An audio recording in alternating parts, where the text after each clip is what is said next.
আজ নিয়ে এসেছি দশম শ্রেণীর শিক্ষার্থী বন্ধুদের জন্য প্রথম সেমিস্টার বাংলা পরীক্ষা। অলরেডি একাধিক স্কুলে কিন্তু পরীক্ষা শুরু হয়ে গিয়েছে। তোমাদের নিয়ে এসেছি আজকে ফার্স্ট সেমিস্টারের বাংলা একটা কোশ্চেন পেপার। তোমরা দেখে নাও, ফুল মার্ক 40 নম্বর।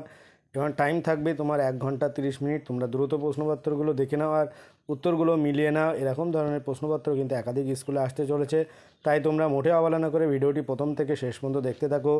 আর আমার চ্যানেলে যারা নতুন, অবশ্যই চ্যানেলটিকে সাবস্ক্রাইব করো। অলরেডি যারা চ্যানেলটিকে সাবস্ক্রাইব করেছে তাদেরকে অনেক অনেক ধন্যবাদ। আজকে তোমাদের শুরু করছি দশম শ্রেণী 2025 সালের প্রথম সেমিস্টারে বাংলা একটা গুরুত্বপূর্ণ প্রশ্নপত্র। এখানে একের দাগ কী বলছে, সঠিক উত্তরটি নির্বাচন করো। এখানে 8টি এমসিকিউ থাকবে, তোমাদের 8টি উত্তর করতে হবে।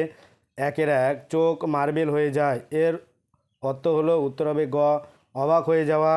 2 ডুবেছিল ধ্যানে, কত বছর ধ্যানে ডুবেছিল, উত্তর গ 1000 বছর। 3 দাগ আমাদের কাছে দূরে ছড়ানো রয়েছে, উত্তর হবে খ শিশুদের সব।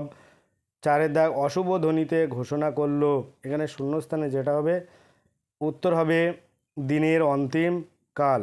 যারা অবশ্যই আমার ভিডিওটি দেখছো, অবশ্যই তোমরা চ্যানেলটিকে সাবস্ক্রাইব করে রেখো, যাতে পরবর্তী ভিডিওগুলো সবার আগে পেতে পারো। এরকম ধরনের একাধিক ভিডিও কিন্তু তোমরা পেয়ে যাবে আমার এই চ্যানেলে। সেই জন্য তোমরা অবশ্যই ভিডিওগুলো পেতে অবশ্যই তোমরা চ্যানেলের সঙ্গে থাকো আর ভিডিওটি তোমার বন্ধুদের সাথে শেয়ার করো, যাতে তারা এটা পেয়ে অনেক বেশি উপকৃত হয়। পরে আসবো পরের প্রশ্ন। 5 দাগ শ্রীকান্তের প্রকৃত নাম কি, উত্তর হবে গ নিখিল সরকার।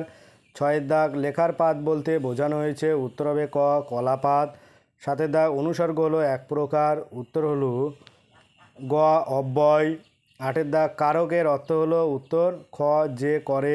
তারপরে আসবো 2 দাগ যে কোনো 7টি প্রশ্নের উত্তর করতে হবে। 1 নম্বরের 7টি তোমরা দ্রুত রেখে নাও।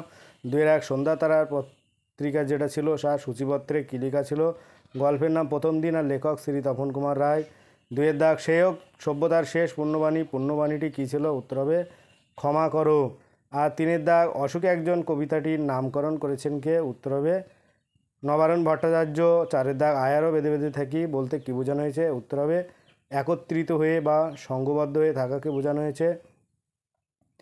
তারপরে 5 দাগ আছে সেই ফরাসির কবির মতো বলছি, ফরাসি কবি কি বলেছিলেন। তোমরা দ্রুত উত্তরগুলো তৈরি করে নাও, আমি আর বলছি না। প্রত্যেকটা প্রশ্ন কিন্তু তোমাদের কাছে ইম্পর্টেন্ট, আর এই প্রশ্নটি কিন্তু একাধিক স্কুলে কমন আসতে চলেছে। তোমরা তাই মোটে অবহেলা করে ভিডিওটি প্রথম থেকে শেষ পর্যন্ত দেখো। আর এগুলো তোমরা দেখতে পাচ্ছ প্রত্যেকটা প্রশ্নই কিন্তু তোমাদের কাছে ইম্পর্টেন্ট, আর এগুলো তোমরা দ্রুত রেডি করে তারপরে কিন্তু পরীক্ষায় যেও, তাহলে দেখবে তোমাদের কোনো অসুবিধা হবে না। শেষে তোমাদের দেখতে পাচ্ছ 7 দাগ কোনি থেকে যে প্রশ্নগুলো আছে এগুলোও কিন্তু ভীষণ ইম্পর্টেন্ট। 8 দাগ আছে একটা বঙ্গানুবাদ থাকবে 4 নম্বরে, তোমরা এগুলো রেডি করে যেও। আজ ভিডিওটি এই পর্যন্ত, পরের ভিডিওতে চ্যানেলটা অবশ্যই সাবস্ক্রাইব করো আর পাশে থাকা বেল আইকনটি ক্লিক করো। সকলে ভালো থাকো, সুস্থ থাকো, আর ভিডিওটি শেষ পর্যন্ত দেখার জন্য সবাইকে অনেক অনেক অভিনন্দন।